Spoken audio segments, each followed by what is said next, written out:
The building ahead resembled a modern palace.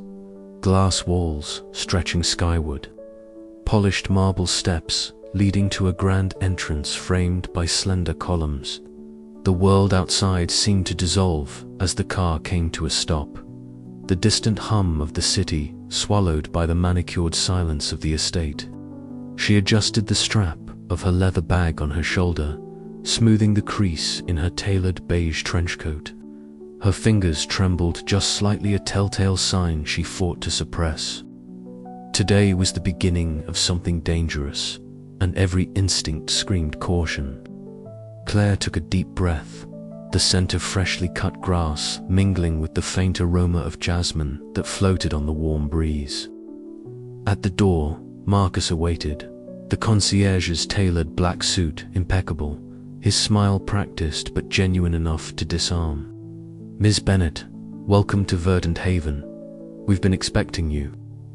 His voice was smooth, like silk sliding over stone. Claire nodded, stepping inside.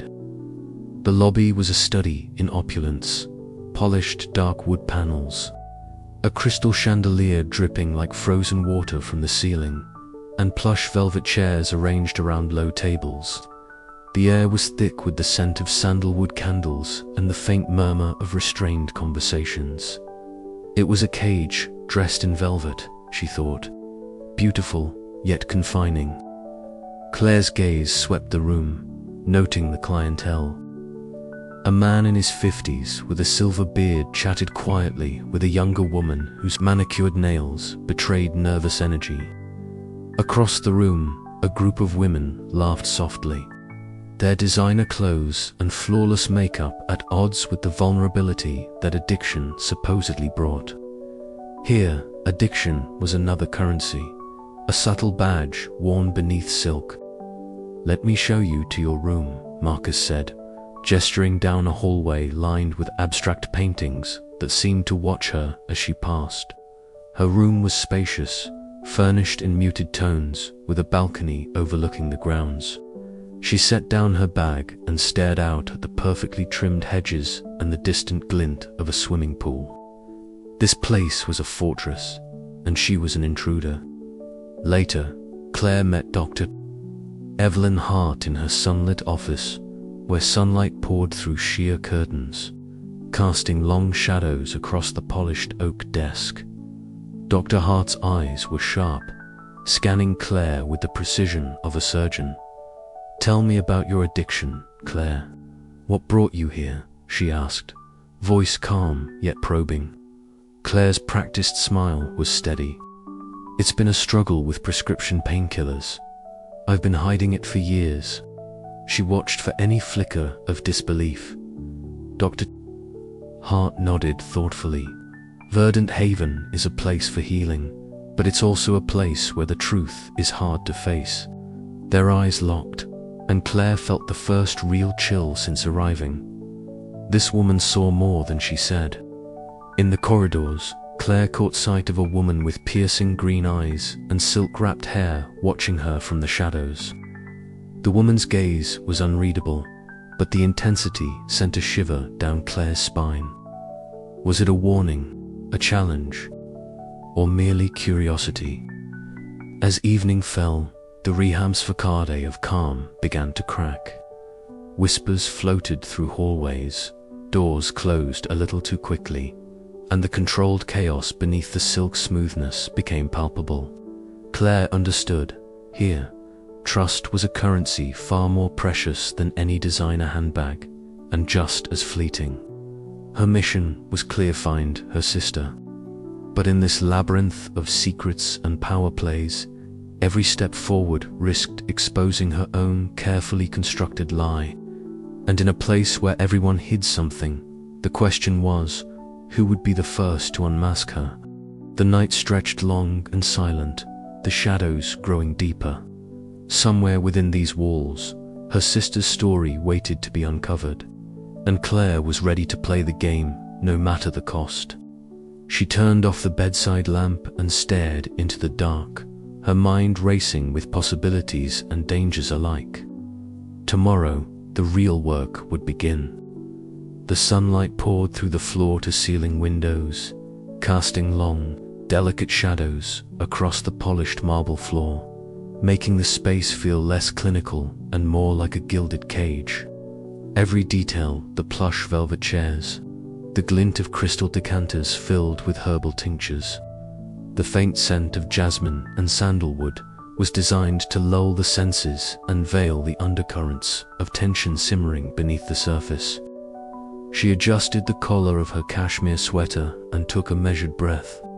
Here, among the ultra-wealthy who had traded their empires and excesses for anonymity and recovery, Claire was an intruder with a purpose, a carefully crafted lie wrapped in quiet desperation, her fabricated addiction a cocktail of controlled vulnerability, and just enough truth was the key to entering this world.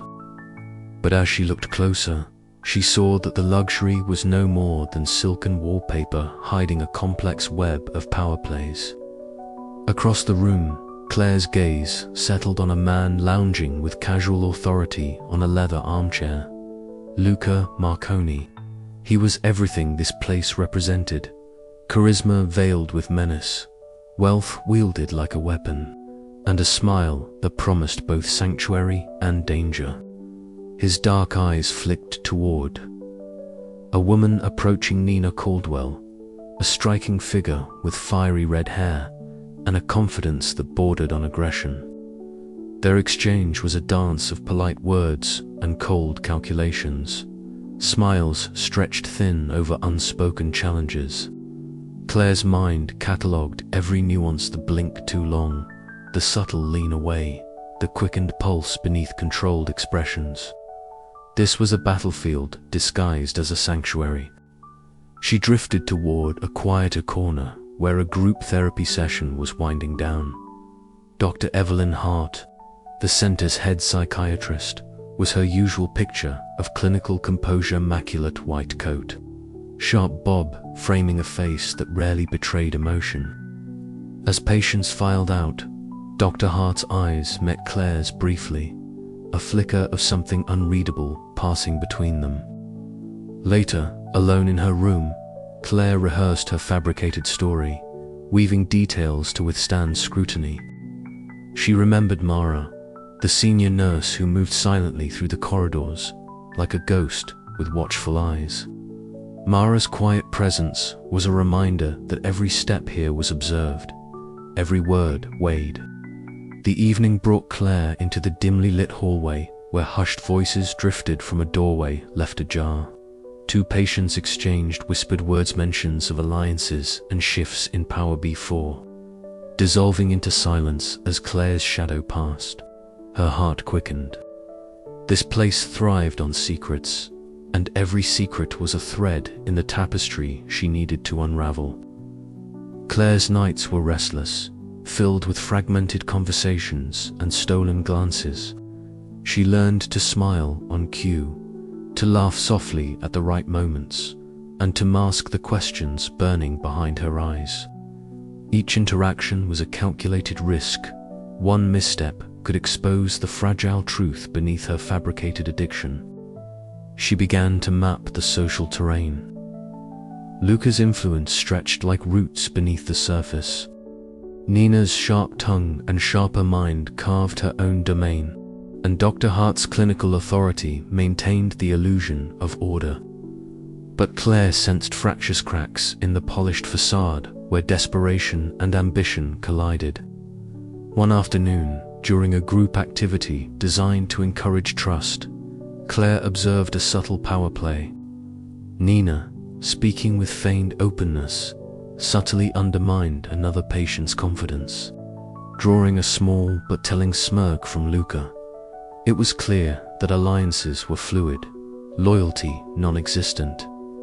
This was a game where silence spoke louder than words. Claire's own role was delicate. She could not afford to be too inquisitive, nor too distant. She engaged just enough to avoid suspicion, offering fragments of her story that invited empathy but withheld too much. Her careful cultivation of persona was a shield and a weapon.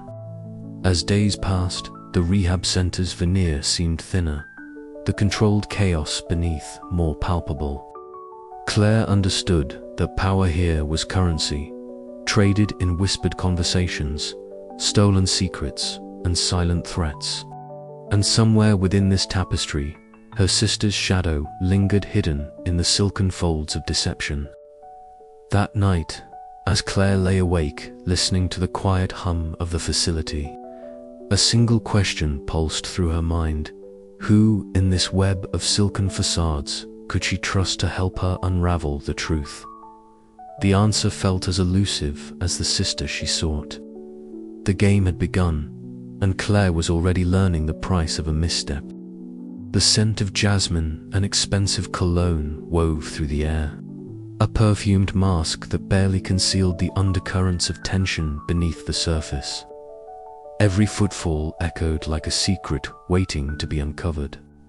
She moved with purpose, her heels clicking softly as she navigated the gilded halls lined with silk drapes and priceless modern art. The other residents, dressed in fabrics that whispered wealth and status, drifted in and out of conversations, fragmented and guarded. Claire's eyes flicked from one group to another, catching snippets of words, a name here, a hushed accusation there. In the lounge, under the warm glow of amber lamps, she settled into an armchair, her posture relaxed but her senses alert. The clinking of fine china and soft murmurs filled the room, broken occasionally by a forced laugh that didn't quite reach the eyes.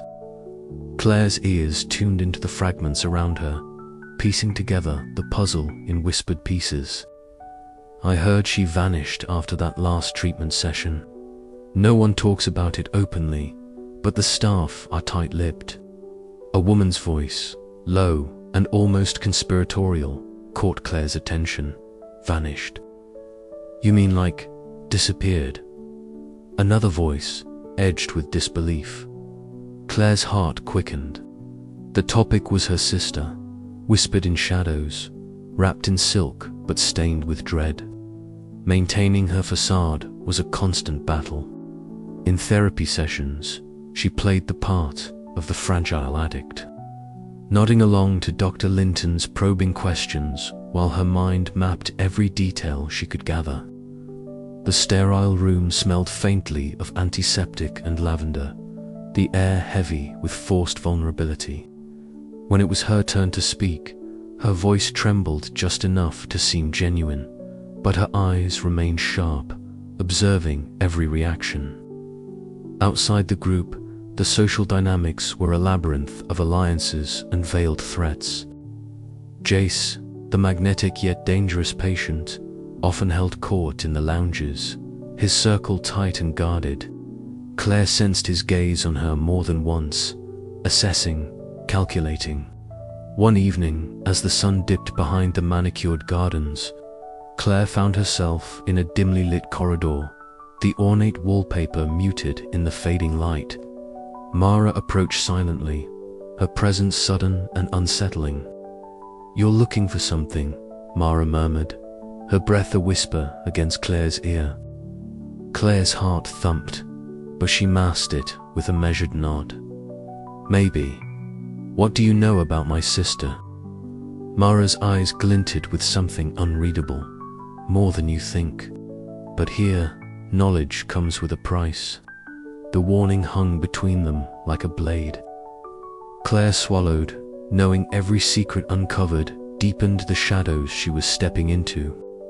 Later, at a lavish evening gathering, the air thick with the scent of expensive perfume and the murmur of silk gowns brushing marble floors, Claire moved carefully. Laughter sparkled like shattered glass around her, masking the sharp edges of manipulation beneath. Eyes tracked her, some curious, others calculating. Every smile was a mask, every word a game. Amid the controlled chaos, Claire's resolve hardened. The whispers about her sister were pieces of a darker puzzle, one she was determined to solve, no matter the cost. But with every secret uncovered, the danger grew. and the line between ally and enemy blurred beneath the silken veil of the Rahab's facade. Tonight, however, the illusion shattered with a harshness she had not anticipated. It started subtly, a faint flicker of the ornate chandeliers in the grand lobby, the ambient music warping into silence. Then, with a soft thud that echoed through the marble halls, the entire facility was plunged into darkness. Emergency lights buzzed to life, casting a sickly red glow over the stunned faces of patients and staff alike. Murmurs rose into anxious whispers, like a gathering storm held back by brittle glass. Claire's breath hitched, but she moved with quiet purpose, her eyes adjusting quickly to the dim emergency lighting. The sudden blackout was no accident. She was sure of it, but whether it was a malfunction or sabotage remained to be seen. For now, it was an opportunity she could not afford to miss. Dr. Evelyn Marks appeared almost immediately, her poised presence a stark contrast to the growing unease. "Everyone, please remain calm," she announced, voice cutting through the murmur like a scalpel. "Our backup generators will be operational shortly. Security is handling the situation." Claire noted the practiced calm in Evelyn's tone, but the tightness around her eyes betrayed the pressure beneath the surface. She was playing a game as much as Claire was, and in this game, every move mattered. The corridors quickly filled with flickering cell phone lights and the soft shuffle of silk gowns and polished shoes. Claire edged away from the gathering crowd, her steps muffled against the plush carpet. She knew the building well enough now to navigate blindfolded, but tonight she relied on memory and instincts honed by weeks of covert observation. Her destination was the surveillance hubber room, strictly off-limits to patients and most staff. If she could get inside, she might glimpse footage or records that revealed clues about her sister's disappearance. The blackout, chaotic as it was, might just give her the cover she needed. Passing by a group of security guards gathered near the main control panel, Claire feigned a stumble, catching herself against the wall with a casual grace that belied her urgency. The guards barely glanced at her, distracted by the sudden crisis.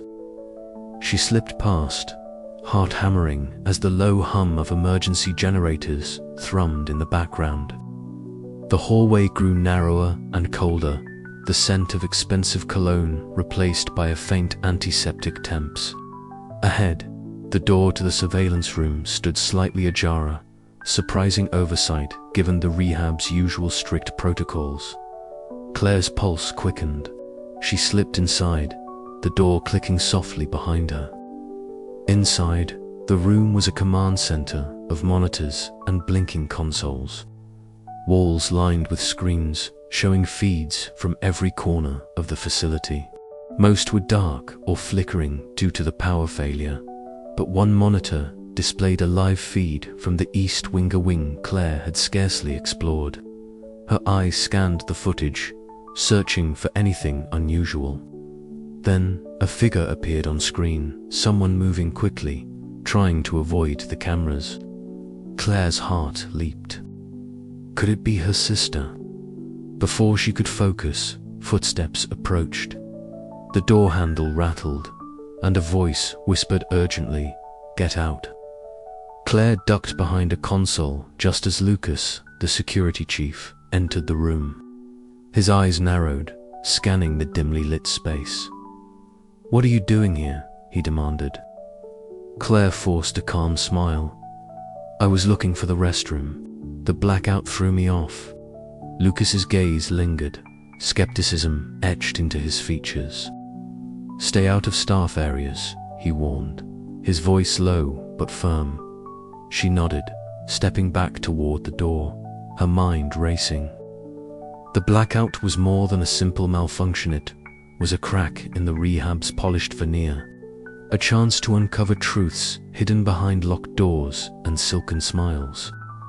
Back in the hallway, Claire's fingertips brushed the edge of a large painting. Something about it felt off, a slight gap between the frame and the wall.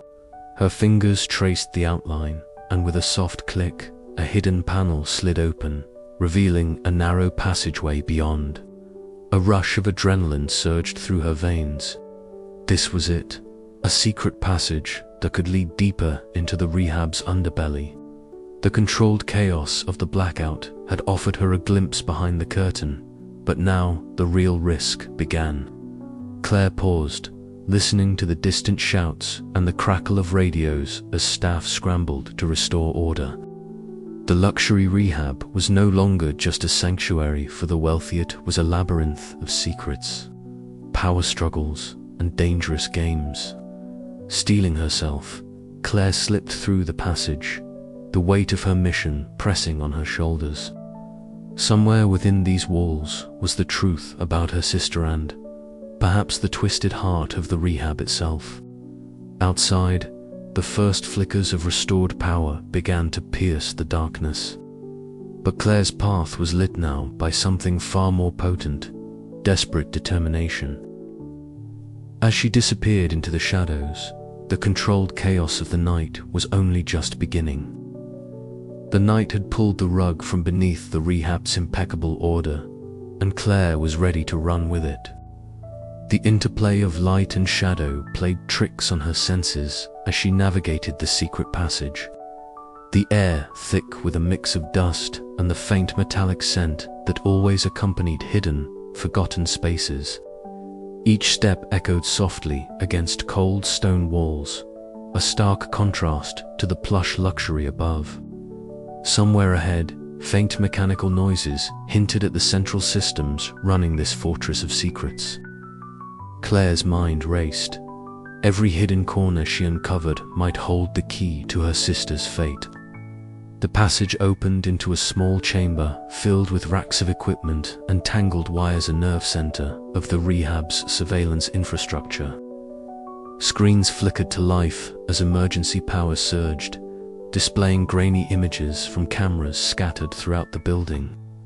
Claire leaned in, scanning the feeds carefully. Faces flashed past, some familiar, others strangers. Then, there on a screen labeled East Wing Room 12, a figure moved cautiously, their silhouette unmistakable. "That has to be her," Claire whispered, breath-catching. But before she could react, footsteps reverberated down the corridor outside. Panic prickled her skin. She ducked behind a console just as the door creaked open. Lucas's presence was intimidating, his eyes sharp and searching. "This area is off limits," he said, voice low but commanding. "I got lost in the dark." Claire lied smoothly, forcing a weary smile. He studied her for a long moment, then nodded curtly. "Stay out of trouble." As the door shut behind him, Claire exhaled slowly. The window was closing fast. Determined, she gathered her courage and explored the room. Behind a stack of monitors, she found a small keypad. Fingers trembling, she entered the code she'd memorized from a stolen document days before. A panel slid open, revealing a narrow stairwell descending further into darkness. The rehab's secrets were buried deep, but Claire was ready to dig them out, no matter the cost. Outside, the blackout waned, lights flickering back on in hesitant waves. Staff moved with urgent efficiency, corralling patients and restoring the facade of calm. Claire emerged from the hidden stairwell, blinking against the harsh fluorescent light. She was in a service corridor, the scent of industrial cleaners, sharp and unfamiliar. Her heart pounded. She was closer now. Somewhere in this maze of corridors and locked doors was the truth she sought. As she pressed forward, she caught a glimpse of Mara slipping into a lounge. Their eyes met Mara's wary gaze held a spark of recognition. Without a word, Mara nodded subtly, an unspoken message passing between them. Claire's pulse quickened. In this place of silk and shadows, alliances could be forged or broken in a heartbeat. The night's controlled chaos had opened a door, and Claire was stepping through it into the unknown. The tension in the rehab was palpable as the blackout faded into memory. Yet beneath the smooth surface, the echoes of the disruption lingered like a whispered threat. Claire sat quietly in the common room, the soft murmur of conversations and the clink of fine china filling the space. Her mind replayed the night's events, each detail a thread in the tangled web she was unraveling. Her sister's presence haunted every shadow, every secret passage she uncovered, and with every step deeper into the rehab's secrets, Claire felt the walls closing in, but she was far from surrender. The controlled chaos had shifted the balance and Claire intended to wield it like a weapon. The game was on, and the stakes had never been higher. "This place will kill me if I'm not careful," she thought, "but I'll kill it first." And with that resolve, Claire prepared for the next move in a deadly dance where trust was a luxury and survival was everything.